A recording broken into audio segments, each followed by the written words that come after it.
bagaimana sekiranya aku mengetahui pada malam apa Lailatul Qadar.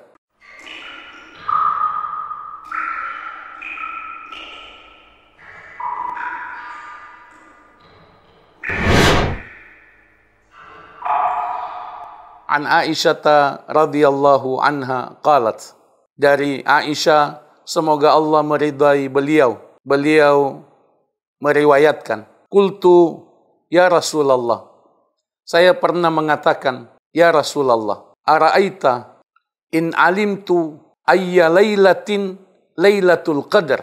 Ya Rasulullah, bagaimana sekiranya aku Aisyah mengetahui pada malam apa Lailatul Qadar, ma aqulu fiha, apa yang aku katakan, apa yang aku doakan padanya pada malam itu. Qala, Rasul sallallahu alaihi wasallam bersabda, quli, ucapkanlah, bacalah, Allahumma innaka afuun, ya Allah, sesungguhnya engkau maha pemaaf, tuhibbul afwa, senang memberi maaf, fa'fu anni, maka maafkanlah aku.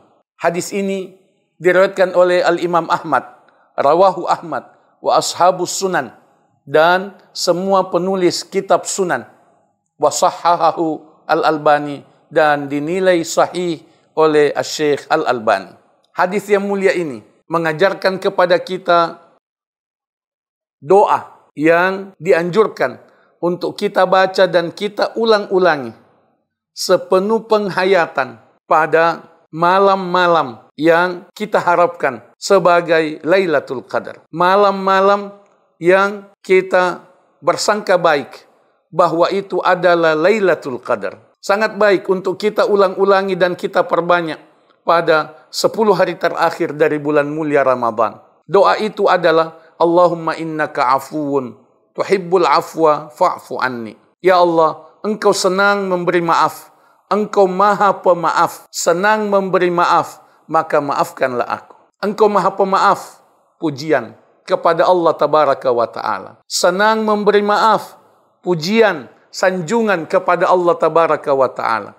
Fa'fu anni, taubat, permohonan maaf kepada Allah tabaraka wa ta'ala. Mari kita hayati bahwa doa yang terbaik pada malam yang terbaik adalah doa taubat, doa ampunan, doa permohonan maaf kepada Allah tabaraka wa ta'ala.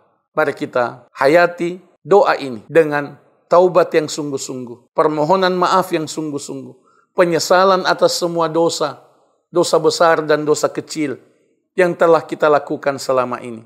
Semoga Allah Subhanahu wa ta'ala menerima taubat kita, memudahkan kita untuk mengamalkan doa yang mulia ini sepenuh penghayatan.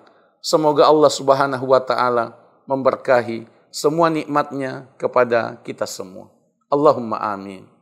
Wa sallallahu wa sallam wa baraka ala nabiyyina Muhammad wa ala alihi wa sahbihi ajma'in.